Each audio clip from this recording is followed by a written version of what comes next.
MLC కవిత రాసిన లేఖ BRS మనుగడ సాగించేందుకు ఆడుతున్న నాటకమన్నారు ఎమ్మెల్యే పాయల్ శంకర్. ఇదంతా కాళేశ్వరం నోటీసుల గురించి జనం చర్చించకుండా ఉండేందుకు వేసిన ప్లాన్ అని ఆరోపించారు. బీఆర్ఎస్ లో కోవర్తులు ఉంటే వాళ్లెవరో బయట పెట్టాలన్నారు. బీఆర్ఎస్ కు భవిష్యత్తు లేదని అన్నారాయన.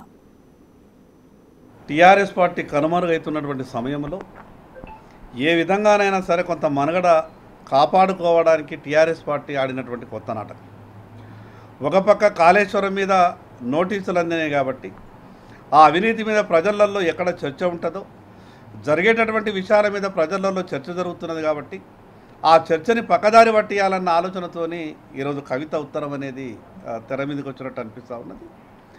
అన్నిటికన్నా ఒక ఘోరమైనటువంటి విషయం ఏంటంటే, భారతీయ జనతా పార్టీ మీద ఇంకా కొంచెం ఎక్కువ మాట్లాడి ఉంటే బాగుంటుంది అని కవిత రాసినటువంటి లేఖ, అసలు భారతీయ జనతా పార్టీ మీద మీకు మాట్లాడడానికి ఎక్కడ ఈ అవకాశం ఉండదు.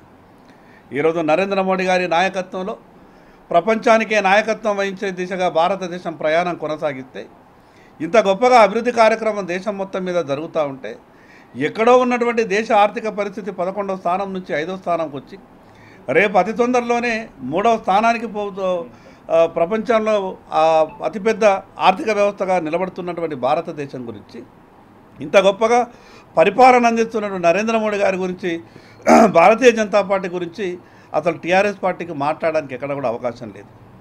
పూర్తిగా అవినీతిలో కూరుకుపోయి భారతీయ జనతా పార్టీ వల్ల నేను కూడా ఇబ్బంది పడ్డా అని కవిత గారు మాట్లాడినటువంటి మాటలు అంటే, మీరు చేసిన తప్పు కాబట్టి వ్యవస్థ మిమ్మల్ని ఇబ్బంది పెట్టింది, పార్టీ ఎక్కడ కూడా ఇబ్బంది పెట్టలేదు.